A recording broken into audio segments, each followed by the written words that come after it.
Vamos a abrir nuestras Biblias, hermanos, ahí en Efesios capítulo número 3, comenzando en el versículo número 1. Efesios capítulo número 3, versículo número 1. El título de este mensaje es El misterio revelado, parte número 2. Arthur Conan Doyle nació el 22 de mayo de 1859 y murió el 7 de julio de 1930. Este hombre fue un escritor y un médico británico y es mundialmente conocido por la creación del célebre personaje de la serie de novelas Sherlock Holmes. Ustedes quizás han leído, han visto películas, han visto series en la televisión. Se dice que este hombre fue un autor muy prolífico y su obra incluye relatos de ciencia ficción, novela histórica, teatro y poesía. Según su biografía, Arthur Doyle comenzó a escribir historias cortas mientras estudiaba medicina y la primera historia que él escribió apareció y fue publicada y su título fue El misterio del Valle de Sasasa. En 1879, en el Chambers Edinburgh Journal, antes de que cumpliera los 20 años, o sea, comenzó bastante joven. En 1891, él se mudó a Londres, donde abrió una clínica, siendo él un oftalmólogo, una persona que se especializa en el estudio de las enfermedades del ojo. Pero según su propia biografía, dice que durante un año no le llegó ningún paciente. O la gente era muy saludable o él era un mal doctor, no sé cuál de los dos. Por lo tanto, esto le dio a él suficiente tiempo para que él pudiera dedicarse a escribir. Y ahí fue donde él comenzó a escribir y a desarrollar la famosa serie de las aventuras de Sherlock Holmes. Hay un dato interesante acerca de él y es que él nunca apreció a este personaje, a Sherlock Holmes. Dice la historia que en una ocasión Arthur Doyle le escribe a su mamá y le dice: estoy cansado de este personaje, me está matando la cabeza y estoy planeando matarlo en una historia. A lo cual la mamá le escribe en una carta y le dice: no hagas eso, la gente no te lo va a perdonar. Sin embargo, no hizo caso a las instrucciones de su madre y mata el personaje. Dice la historia que mucha gente le escribió y entre esas cartas que le llegaban había tanto desde súplicas hasta amenazas para que resucitara a Sherlock Holmes. Se negó a hacerlo por más de 10 años y finalmente dijo: lo voy a hacer.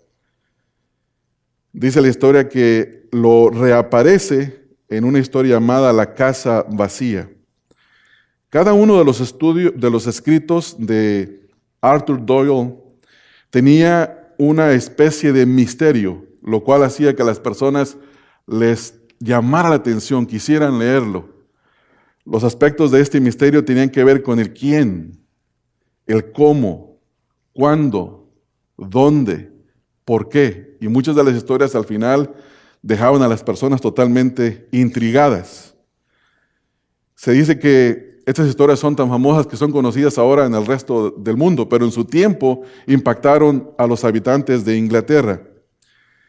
Nosotros, hermanos, cuando vemos algo así como esto, nos damos cuenta de que si bien afectaron a la sociedad en el tiempo de los ingleses en Inglaterra, nos damos cuenta que ninguna persona que leyó sus escritos o que ha leído sus escritos puede decir que su vida fue transformada por Sherlock Holmes. No pueden decir mi vida antes y después de Sherlock Holmes. Sí es cierto que podrían haber tenido un gran gusto por las novelas, por las historietas, pero nadie en realidad sufrió una transformación completa en su vida.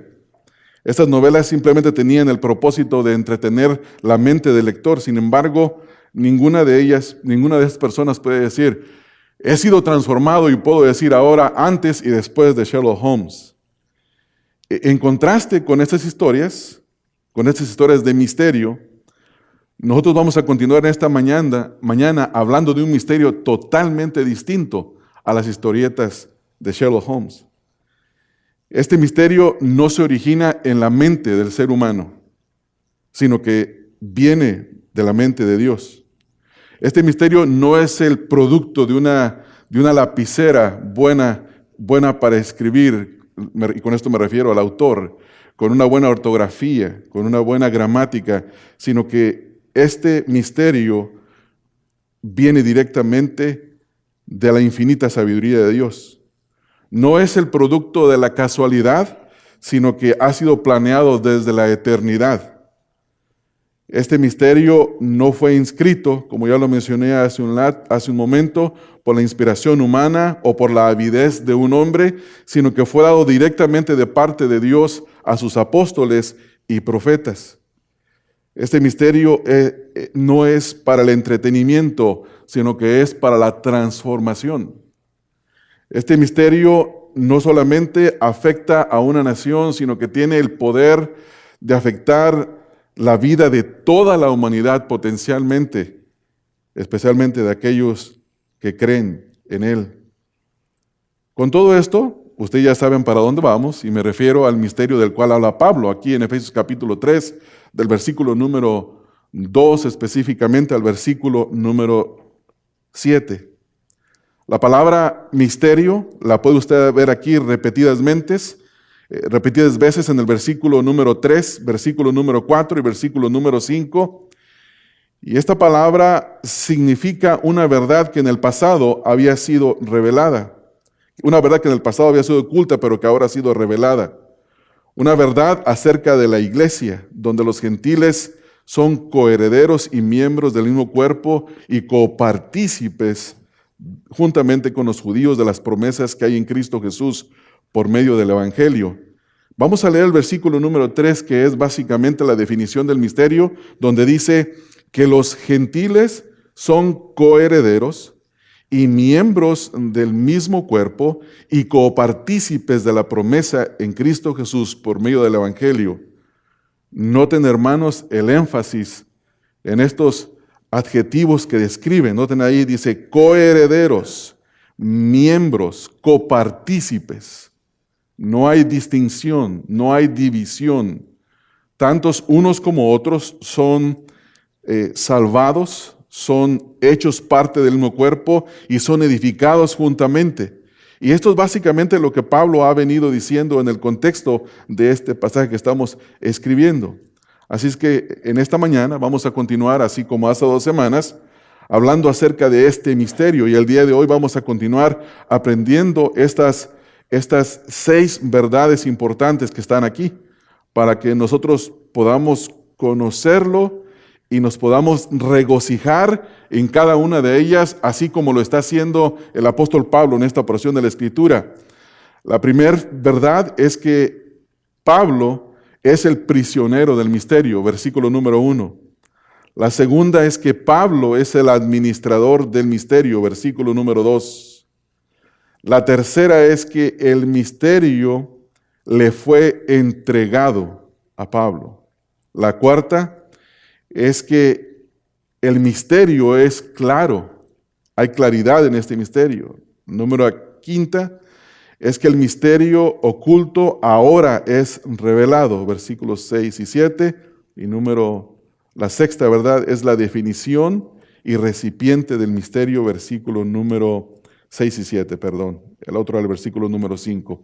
Vamos a ver, hermanos, a repasar las primeras 2 que ya vimos brevemente en la semana antepasada, con el propósito de poder entender qué está pasando aquí. Ahora, antes de leerlas una vez más, yo quiero pedirles, hermanos, que no caigamos en el peligro de todo creyente de que lea una porción de la Escritura y que si la Escritura no tiene algo que sea práctico, decimos, no, esto no es importante para mí. Yo ahorita lo que necesito es saber cómo resolver el problema con mi hijo, o el problema con mi esposa, o el problema con mi patrón. Y quiero ver algo que me diga específicamente qué hacer, que me supla una necesidad inmediata. Ese es uno de los errores que comúnmente se cometen cuando estudiamos la Escritura y leemos una porción como esta, pero hay que entender qué es lo que está pasando. Y al entender qué es lo que está ocurriendo en su contexto, nosotros debemos de aprender las implicaciones que hay para nuestra vida. Y vamos a ver el versículo número 1, donde dice: por esta causa, yo, Pablo, prisionero de Cristo Jesús por vosotros los gentiles. Ya hablamos en semanas pasadas que la causa es una referencia al contexto en el capítulo 2 del versículo número 12 hasta el final, en el versículo número 22, versículo número 22.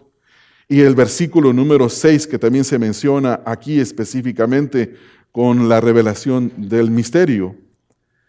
Pero también aprendimos que el versículo número 1 comienza aparentemente la oración, porque noten que en el versículo número 1 dice por esta causa, y si saltan al versículo número 14 se vuelve a utilizar la palabra por esta causa, o sea, retoma lo que estuvo a punto de decir, pero él mismo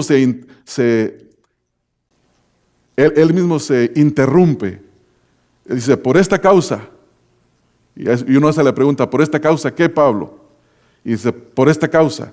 Y luego después continúa. Parece que viene otra vez a su mente las verdades que están llenando, que han inundado su mente y su corazón y lo tienen cautivado. Grandes verdades que tienen cautivada la vida del apóstol. Y esas grandes verdades, hermanos, también deben de cautivar nuestra vida en el día de hoy. Y muchas veces cuando las leemos y nosotros no le encontramos ningún sabor a lo que está allí escrito, o se nos hace como un poco insípido, por utilizar estas palabras con referencia a la analogía de la comida, o el comer, perdón. Necesitamos de examinar nuestra vida y muchas veces la razón por la que no las disfrutamos es porque no las entendemos. Y al sentarnos en esta mañana y tratar de entenderlas, en la capacidad que podamos explicarlas y que el Espíritu abra nuestro entendimiento, vamos a salir de este lugar gozosos porque podemos ahora entender esas verdades. En el versículo número 1, como ya mencioné, dice Pablo, por esta causa, yo Pablo. Ya aclaramos lo que vimos en la semana pasada, que aquí comienza una oración, pero es interrumpida. Pero luego dice, Pablo dice, prisionero de Cristo Jesús por vosotros los gentiles. En la mente del apóstol Pablo podemos ver que era una maravilla el poder recordar y entender las verdades que ha mencionado anteriormente y que está a punto de mencionar. Y hay una maravilla en la mente de Pablo porque hay que entender el contexto de quién era Pablo.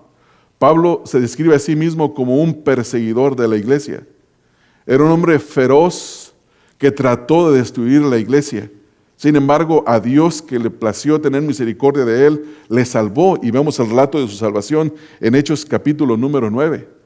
Pablo era un judío que odiaba a los gentiles, les despreciaba a los gentiles.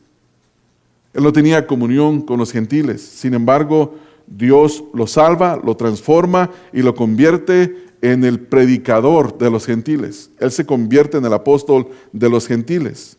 Ahora, vemos en esta frase que dice prisionero de Cristo Jesús.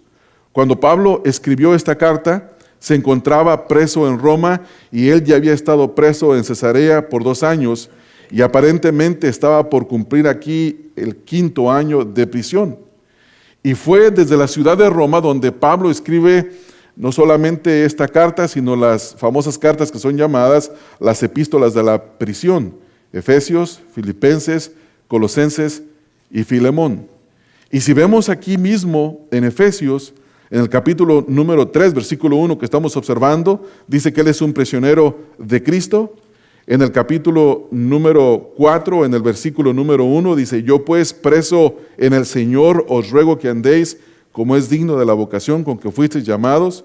Y en el capítulo número 6, en el versículo número 20, también hace una referencia a lo mismo, donde dice, por el cual soy embajador en cadenas, que con denuedo hablé de él como debo de hablar.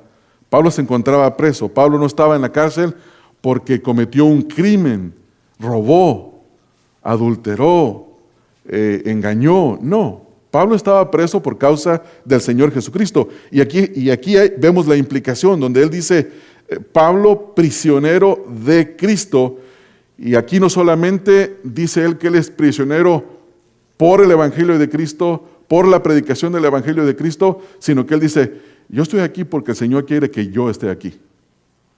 Él entendía la soberanía de Dios.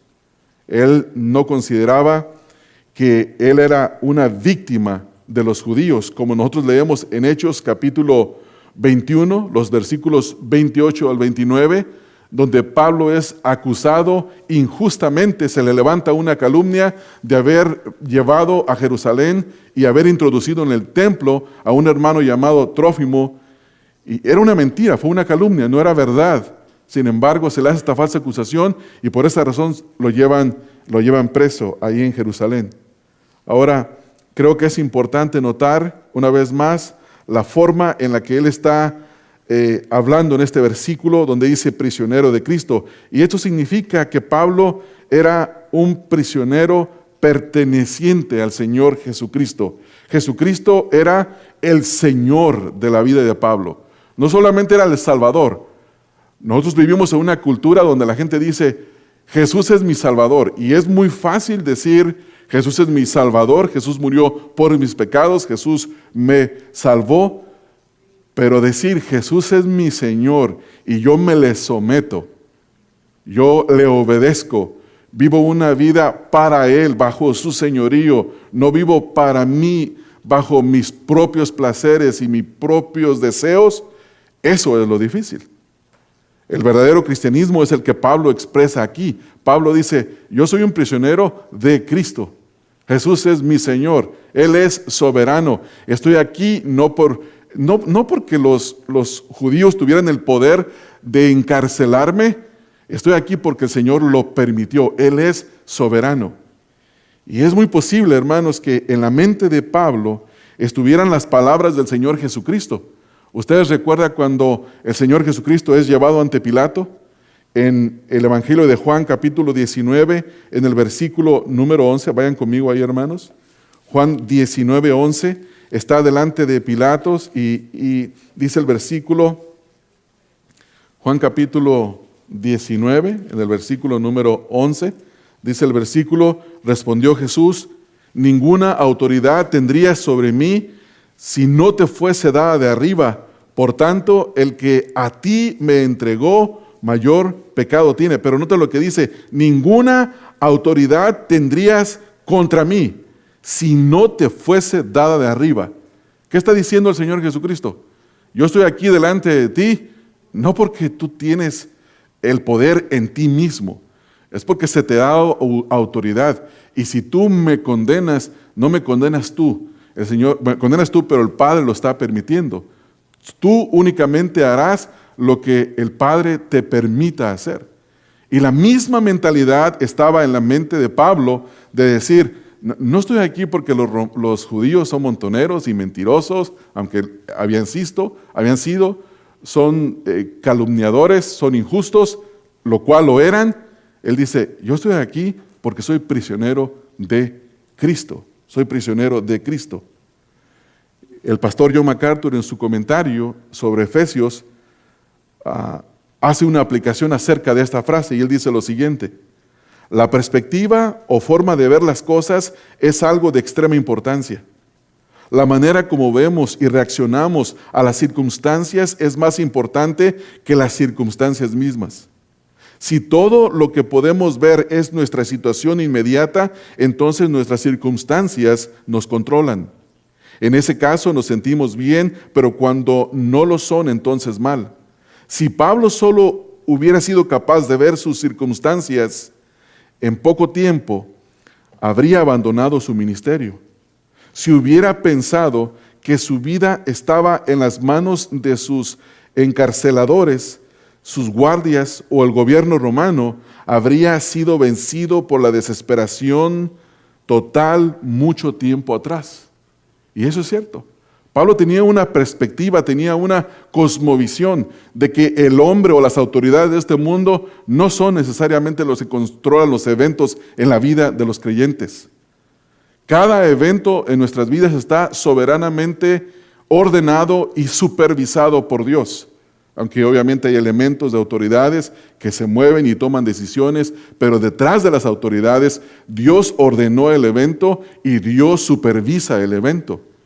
Y esta misma visión, hermanos, nosotros debemos de llevarla a nuestra vida.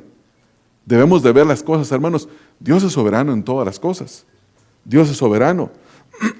Hermanos, quizás nosotros en este momento, como lo mencioné la semana pasada, no estamos presos por causa del Evangelio, pero tal vez estamos experimentando alguna clase de sufrimiento que en alguna forma esté ligada al Evangelio, y si es así, deberíamos de imitar al apóstol Pablo en esta mañana.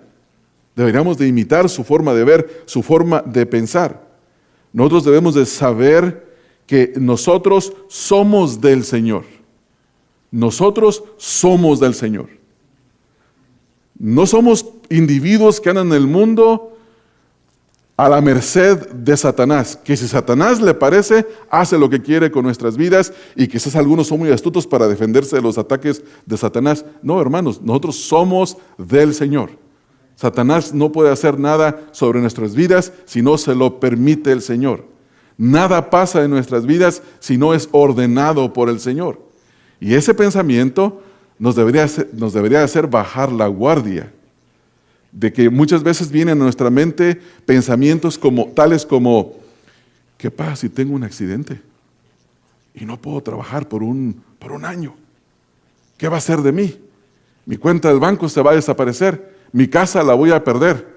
Hermanos, todos los eventos de nuestra vida están organizados por Dios y tú no puedes hacer nada para impedirlos.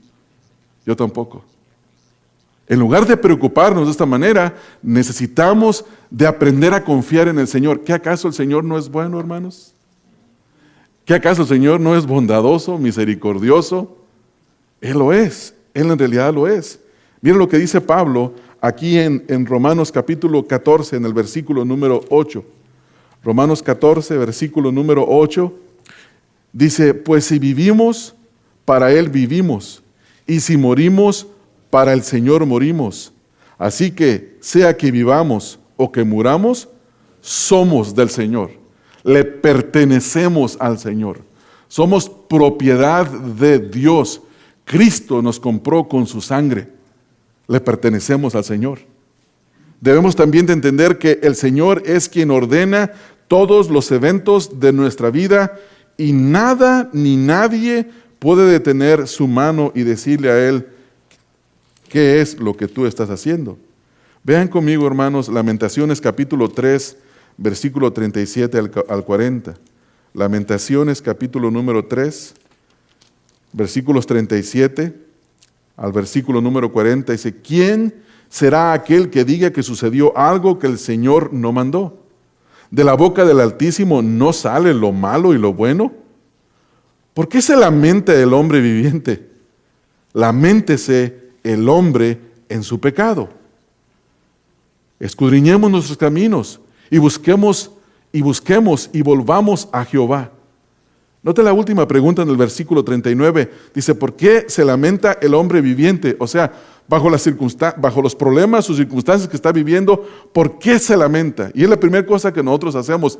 Señor, ¿por qué a mí? ¿No es así? Pero lo que debemos de hacer es lamentar por nuestro pecado. Debemos de escudriñar nuestra vida. En lugar de estar pensando en los eventos que están ocurriendo en nuestra vida, tenemos que constantemente escudriñarnos, volvernos al Señor, asegurarnos de que estamos con el Señor, que andamos con el Señor, que caminamos en comunión con el Señor. Esa debe de ser nuestra preocupación. Y esa era la mentalidad de Pablo. Pablo dice, yo no estoy preso aquí porque los judíos son astutos. Yo soy prisionero de Cristo. Y esa mentalidad, esa forma de ver la verdad, no era un pensamiento motivacional, hermanos. Esa es la verdad. Esa es la verdad. Era la realidad. Es la realidad en el día de hoy para nosotros. Jesús, el Señor, Él es nuestro Señor. Debemos reconocer también que en este mundo va a haber aflicciones. Hermanos, nadie viviremos una vida sin aflicciones. Ninguno de nosotros. Nadie se va a escapar de las aflicciones. No es si las aflicciones van a venir, la pregunta es, ¿cuándo y en qué forma van a llegar. Porque siempre van a venir. Y en las aflicciones, el Señor está con nosotros. Juan 16:33, el Señor Jesús le dijo a sus discípulos: en el mundo tendréis aflicción, pero confiad en mí, yo he vencido al mundo. Otra cosa que nos exhorta y nos dice Pedro en su epístola, vayamos a primera de Pedro, hermanos. Ustedes estoy seguro que van a recordar este pasaje en el capítulo 4, versículo 12 al 14, donde nos dice, primera de Pedro capítulo 4, versículo 12 al 14, donde dice: amados, no os sorprendáis del fuego de prueba que os ha sobrevenido, como si alguna cosa extraña os aconteciese, sino gozaos, por cuanto sois participantes de los padecimientos de Cristo, para que también en la revelación de su gloria os gocéis con alegría. Ahora escucha esto: si sois vituperados por el nombre de Cristo, sois bienaventurados, porque el glorioso Espíritu de Dios reposa sobre vosotros. Ciertamente de parte de ellos Él es blasfemado, pero por vosotros es glorificado. Es glorificado. Así que, hermanos, Pablo era un prisionero de Cristo por causa del misterio a los gentiles. Y esto es lo que nosotros estamos viendo. Vamos de vuelta al libro de Efesios, hermanos, al capítulo 3. Y eso es lo que estamos viendo aquí en este versículo. Sabemos que Pablo fue encarcelado por la predicación a los gentiles, por cuanto él era su apóstol, era el predicador, era el maestro de los gentiles. Vean conmigo en el versículo número 13. Versículo número 13. Efesios 3:13. Dice: por lo cual pido que no desmayéis a causa de mis tribulaciones por vosotros, las cuales son vuestra gloria. Dice: mis tribulaciones por vosotros. Los efesios eran gentiles y Pablo estaba sufriendo por causa de los gentiles.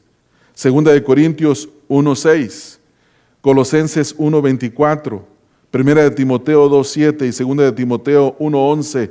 Cada uno de estos versículos habla de que él era el apóstol de los gentiles. Él fue comisionado para los gentiles, les enseñó, les predicó, tuvo comunión con ellos. Allí estuvo porque era el apóstol de los gentiles. Ahora Pablo fue encarcelado por la predicación a los gentiles porque él era, como ya lo mencioné, su apóstol, su predicador, su maestro. Hermanos, Pablo aquí está a punto de orar por los gentiles. Parece que va a comenzar a orar. Dice: por esta causa, yo, Pablo. Y la pregunta es: ¿tú, Pablo, qué? Y si vamos al versículo número 14, noten lo que comienza diciendo: por esta causa doblo mis rodillas ante el Padre de nuestro Señor Jesucristo, de quien toma nombre toda familia en los cielos y en la tierra, para que os dé conforme a las riquezas de su gloria el ser fortalecidos con poder en el hombre interior por su espíritu. Él está ahora orando por el fortalecimiento del ser interior. En la primera oración ora para que los ojos del entendimiento sean abiertos, para que les dé espíritu de revelación en el conocimiento de Él. Pero hace un paréntesis, y en este paréntesis vuelve a repetir hasta cierta manera las verdades que ya ha hablado en el contexto, en el capítulo 2, como ya lo mencionamos. Y en segundo lugar vemos a Pablo como el administrador del misterio. Versículo 2 dice: si es que habéis oído de la administración de la gracia de Dios que me fue dada para con vosotros. Ahora Pablo da comienzo al paréntesis que hay entre el versículo número 1 y el versículo número 14, y en él habla de este misterio, de su predicación entre los gentiles, versículo 8, y de la seguridad y el acceso que tiene el creyente de ir a Dios, versículo 11 y versículo número 12. Y ahora, hermanos, noten la seguridad que Pablo tiene de que los creyentes habían oído hablar de la administración de la gracia de Dios que le había sido dada para con ellos. Cuando nosotros leemos este versículo, especialmente aquí en nuestra versión que la mayoría de nosotros utilizamos, la Reina Valera, aparentemente aquí hay una condición o una posibilidad de que ellos hayan escuchado. Sin embargo, él no está diciendo que quizás ellos. No está teniendo una duda como diciendo, ¿qué ustedes no saben? Quizás ustedes saben, no lo sé si saben, quizás lo saben. No está diciendo eso, no está hablando de una incertidumbre. El apóstol Pablo no está dudando, sino que más bien está seguro de que ellos habían escuchado. Noten, por ejemplo, la traducción en la Nueva Versión Internacional que hace el énfasis en entender el significado del versículo. Si alguno de ustedes tiene esta versión, dice, sin duda se han enterado del plan de la gracia de Dios que Él me encomendó para con ustedes. Él no tiene ninguna duda, Él sabe, Él está seguro de que ellos se habían escuchado. Aquí Pablo no está dudando de su audiencia, de que ellos hayan escuchado. Aquí él está utilizando un lenguaje provocativo, dice, si es que habéis, para que su audiencia piense en la magnífica gloria de Dios. Piense en la magnífica gloria de Dios.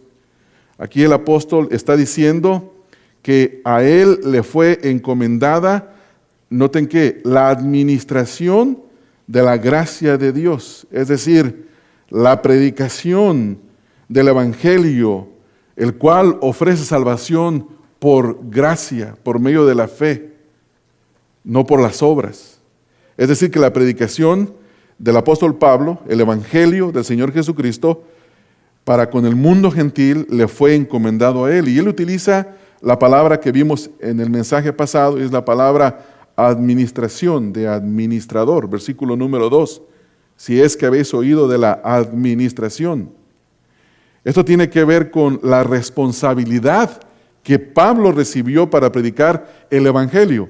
Él era responsable, a él se le dio algo, se le encomendó algo y se le dijo, tú eres ahora administrador de esta gracia del Evangelio. Y Pablo entendía y se veía a sí mismo como un administrador de la gracia de Dios para con los gentiles. La palabra administrador se refiere en primera instancia al manejo de una casa. Ustedes quizás han visto los programas de la BBC de Londres, donde hay programas con butlers, ¿verdad? O siervos administradores. El butler es el que controla todo en la casa. Sabe de todo, es básicamente un administrador. Lleva la administración de toda la casa. Sabe qué se necesita, va y lo compra, sabe si hay presupuesto, sabe quién desarrolla cada una de las tareas de las labores, y así era en el contexto en el que Pablo estaba hablando. También tiene que ver con la administración de un negocio en el cual se recibe, por ejemplo, una cantidad y se tiene que dar cuentas de la misma.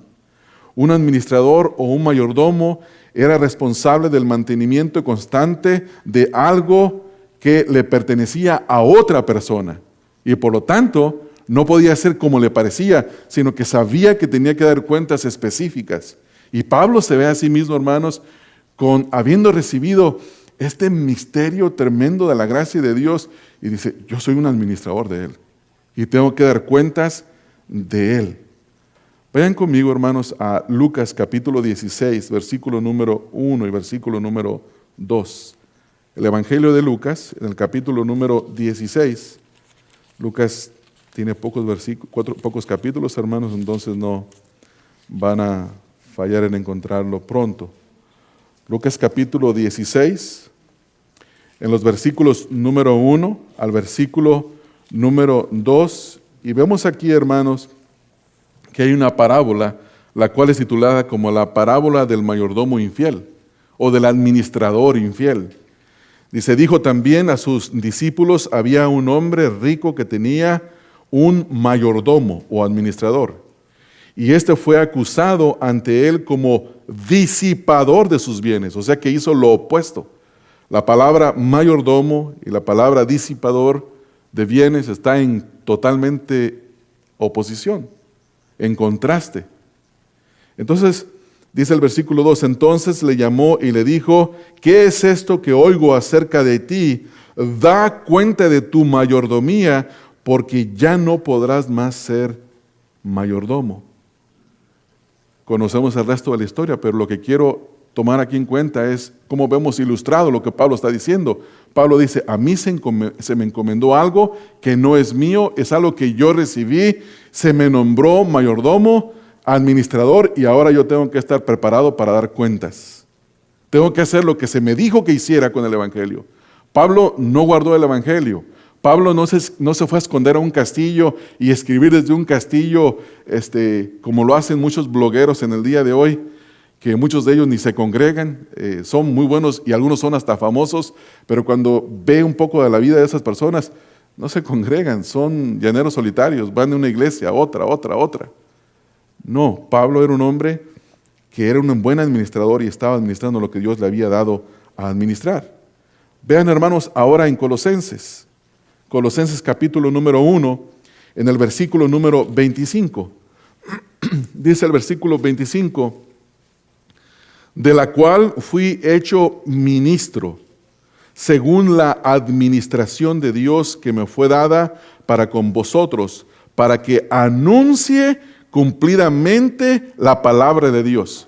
Él recibió la gracia de Dios, recibió el Evangelio y ahora él tenía que ser un administrador y su trabajo era anunciar cumplidamente el Evangelio del Señor Jesucristo. Si él no hacía esto, él expresa en la Escritura y dice, ay de mí si no predico a Cristo. Él sabía. Y esta palabra, esta expresión, ay, tiene que ver con juicio. Pablo sabía que él tenía que rendir cuentas y que iba a dar cuentas. Ahora, vea en 1 de Corintios, por favor, hermanos, vayan a 1 de Corintios, en el capítulo 4, versículo número 1.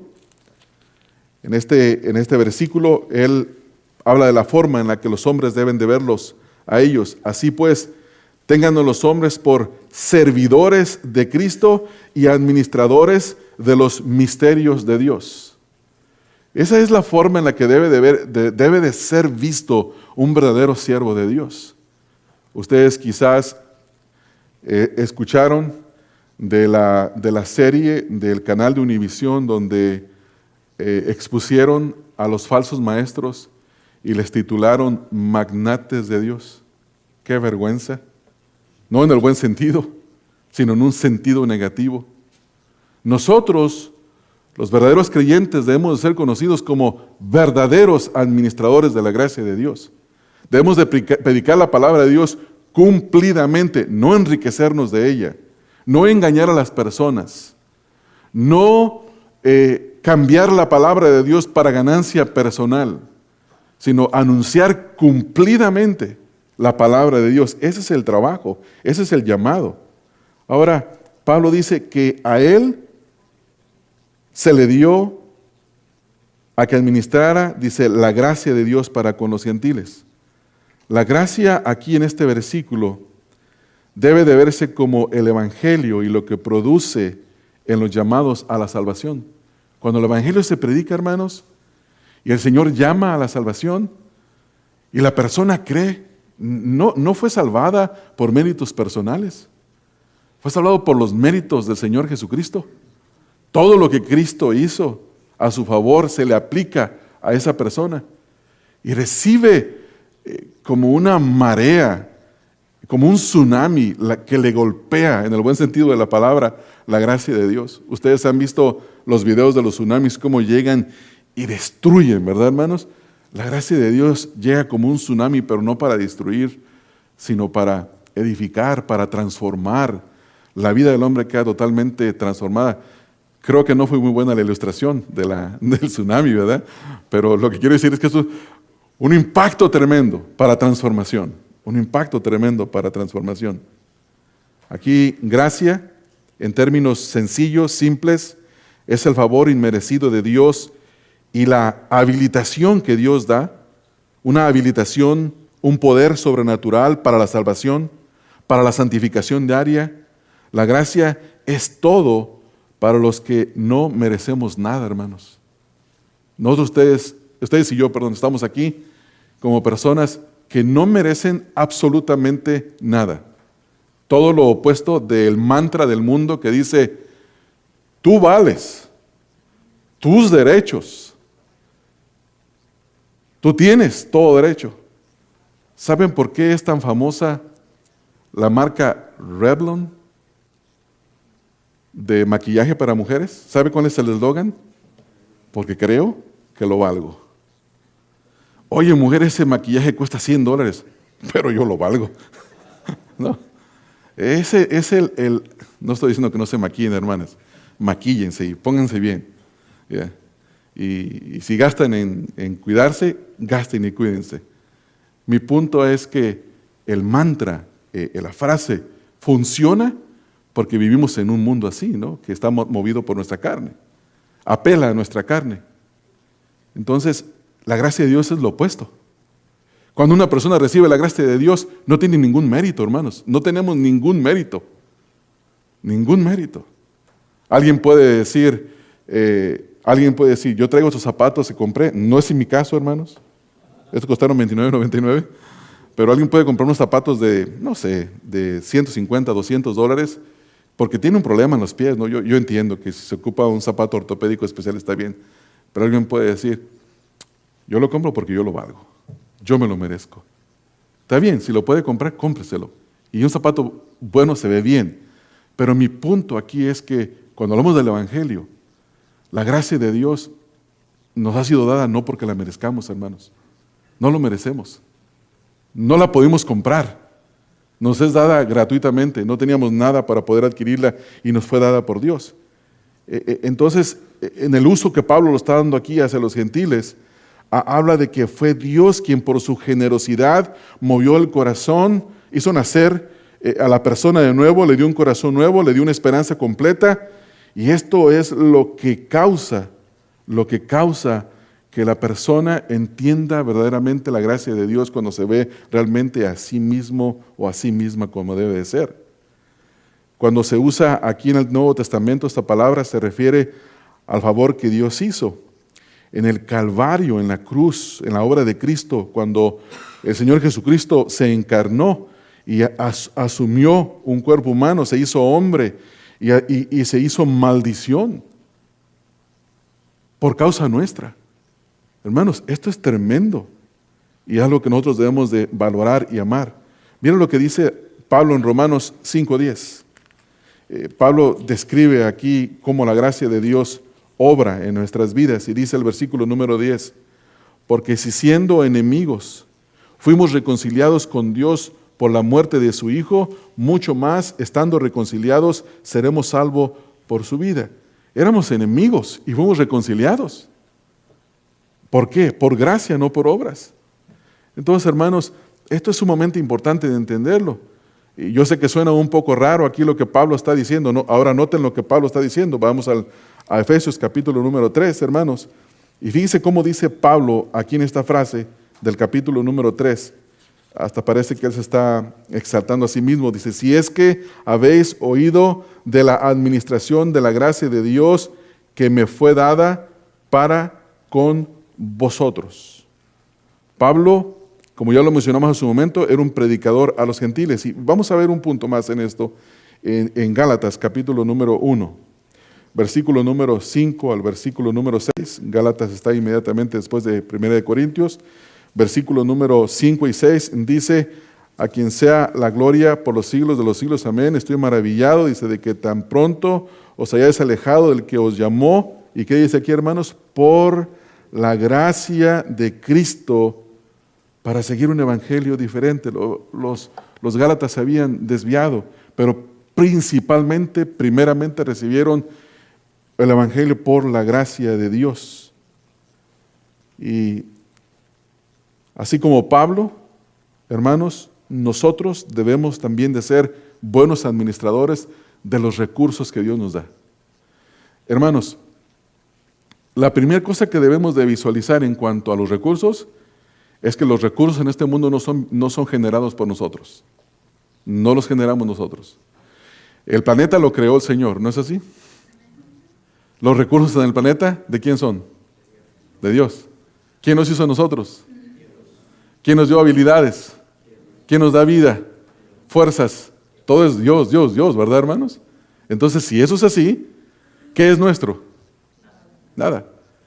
Entonces, ¿qué relación hay entre lo que tenemos y nosotros? si no es nuestro? Que somos administradores de los recursos que Dios nos ha dado. Todo lo que Dios nos ha dado, usted y yo somos un administrador. Hermanos, nuestra salvación, la Escritura dice, ocupaos en vuestra salvación con temblor y temor. Nuestra vida, no sabemos cuánto tiempo vamos a vivir, pero en lo que vivimos, aprovechémosla. Sea que comamos o sea que bebamos, hagámoslo todo para el Señor. Nuestra familia, tenemos un tiempo, un lapso de tiempo en el que tenemos nosotros el matrimonio. Los recién casados tienen el primer tiempo, luego viene el bebé y las cosas cambian, luego están los bebés y antes de que se vayan a la escuela hay un lapso de tiempo para instruirlos, para cuidarlos, guardarlos, y luego después se van a la escuela y ya no los tenemos con nosotros, pero luego vienen y vuelven casados y son diferentes etapas y en cada etapa somos administradores, hermanos.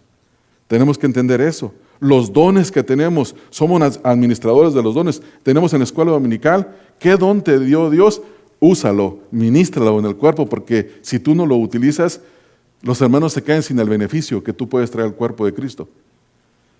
Nuestras oportunidades. Hay hermanos, hermanas que Dios les ha concedido grandes oportunidades. Algunos de estudios, otros de negocios, otros de influencia, personas importantes. Según la oportunidad que Dios te da en la vida, tú eres un administrador de ella. Y tienes que administrarlo bien. Aprovecha cada oportunidad. Y también somos administradores del Evangelio. Se nos llamó a predicar el Evangelio. Toda autoridad me es dada en el cielo y en la tierra, por tanto, id y haced discípulos, bautizándolos en el nombre del Padre, del Hijo y del Espíritu Santo. Y enseñándoles a guardar todas estas cosas hasta que yo venga. Primera de Pedro 4:10, lo vimos la semana antepasada también, habla de ser buenos administradores de lo que Dios nos ha dado. Y por último, hermanos, vamos al método. El método, versículo número 3, en los escasos 5 minutos que me quedan, pero yo alego que a mí me entregaron el tiempo 10 minutos tarde. No se crean, hermanos, lo que me den está bien.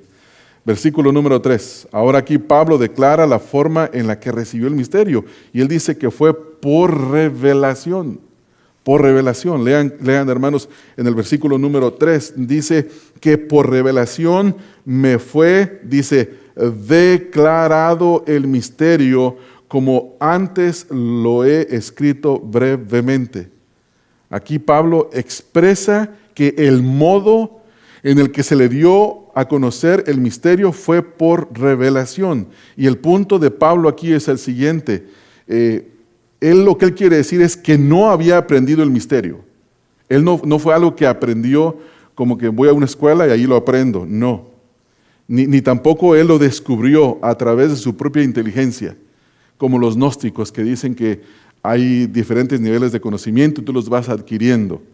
No, sino que fue una revelación. Esta revelación Dios se la dio. El misterio del que Pablo está hablando aquí es que judíos y gentiles serían coherederos por iguales en el cuerpo de Cristo, y esto era desconocido en el Antiguo Testamento. Ellos no sabían de esto, no sabían absolutamente nada. En el Antiguo Testamento no se conocía esto, pero fue revelado, dice Pablo, a los apóstoles y profetas del Nuevo Testamento. Note el orden: apóstoles y profetas del Nuevo Testamento, no son profetas del Antiguo Testamento. Y este es el medio que ha enfatizado Pablo acerca de él y por él en muchas ocasiones en las Escrituras. Vamos a ver algunas de ellas. Por ejemplo, en el capítulo número 22 del libro de los Hechos. Hechos capítulo 22, en el versículo número 17. Hechos 22, 17. Pablo dice: ahora pues, ¿por qué te detienes? Levántate y bautízate, lava tus pecados, invocando su nombre. Y aquí Pablo está hablando de su conversión. Pablo está hablando de la conversión que él tiene. Él está relatando su conversión delante de las autoridades, y lo que está diciendo aquí es: mira, a mí me aconteció esto. Versículo número 6. Dice que yendo a llegar cerca de Damasco, Como al mediodía, de repente me rodeó una gran luz del cielo y caí al suelo y oí una voz que me decía, Saulo, Saulo, ¿por qué me persigues? Y en el versículo 16 dice, ahora pues, ¿por qué te detienes? Levántate y bautízate y lava tus pecados invocando su nombre. En este contexto Pablo escucha la voz. En el capítulo 26, versículo 16 al 18, ahí mismo en Hechos, capítulo 26, versículos número 16 al 18, hermanos, para que abras sus ojos, para que se conviertan de las tinieblas a la luz y de la potestad de Satanás a Dios, para que reciban por la fe que es en mí perdón de pecados y herencia entre los santificados, por lo cual, oh rey Agripa, no fui rebelde, ¿a qué, hermanos? A la visión celestial. Por revelación lo recibe. Y hay diferentes escrituras, 2 Corintios 12:1, Gálatas 1:12, también lo pueden ver ahí. El propósito por el cual Pablo dice esto, hermanos, es porque él quiere aclarar que él era solamente un recipiente, no el originador del misterio de Cristo. Él solamente lo recibió, él no lo originó, él no era el autor, no era su invención. No, dice que ya termine, a la 1 en punto. Híjole, perdón, hermanos. Sí, él dice que él era el recipiente simplemente, no el originador del misterio. Él no era como los falsos maestros que se ponen en el púlpito, abren la Biblia, leen un versículo y luego se inventan un montón de historias y les dan un montón de principios y un montón de aplicaciones basados en su propia sabiduría, inspirados e hinchados por su propia mente carnal y no por la revelación de la palabra de Dios. Aquí la palabra revelación transmite la idea de quitar la tapa y significa quitar la cubierta de algo, exponer abiertamente a la vista de algo, hacer visible, hacer conocido o divulgado. Y significa que Dios le manifestó a través de la revelación, este es el método, algo que previamente estaba secreto y que era desconocido, nadie lo conocía. Y a Pablo le cae esto y él se queda sumamente impresionado. Hermanos, el día de hoy ya no hay revelación nueva. Hay que tener también cuidado con esto. Ninguno de nosotros va a recibir revelación. Pablo recibió revelación, usted no va a recibir revelación. Esto lo hace muy claro el apóstol Juan cuando cierra el Apocalipsis en el capítulo 22, versículos 18 al 19, donde él habla de los juicios que le van a venir a la persona que le agregue o le sustraiga a la profecía que se ha escrito. Es decir, que usted y yo no podemos ni quitar ni agregar porque la revelación ya fue dada y es completa. Entonces la pregunta es, si no recibimos revelación, ¿qué es lo que nosotros necesitamos? Hace muchos años estaba en la ordenación, en el concilio para examinación a un hombre joven, a un pastor joven, y a mí me tocó hacer preguntas teológicas, y una de las preguntas que le hice fue, hermano, el día de hoy recibimos revelación o iluminación. Y me dice, revelación. Le dije, ¿me puedes explicar un poquito más cómo la recibes? Oh, dice, todos los días la recibo la revelación. Dios me revela cosas nuevas cada día. Le dije, gracias por la respuesta. Le dije, ¿y qué es la iluminación? Pues es más o menos lo mismo, dice. Entonces el joven salió, y no me estoy burlando de él, hermano, no es una burla.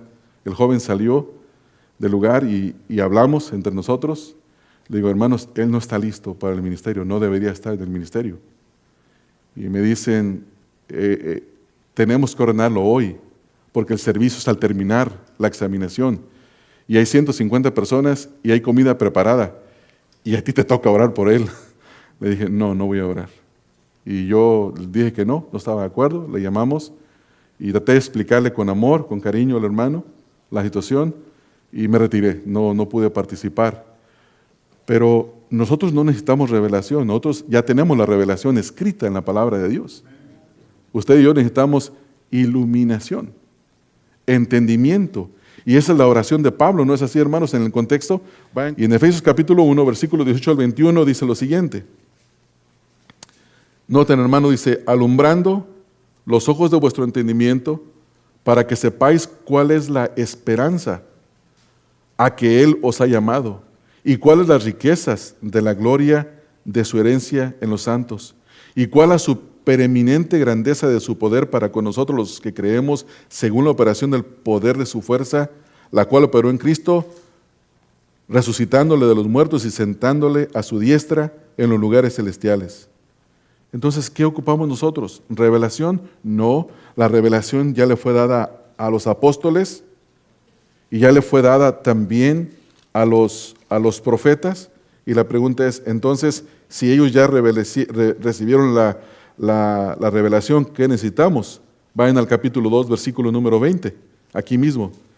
Dice, edificados sobre el fundamento de los apóstoles y profetas, siendo la principal piedra del ángulo Jesucristo mismo. Necesitamos de estudiar la Escritura y que el Espíritu de nuestro Dios nos dé entendimiento en la Escritura.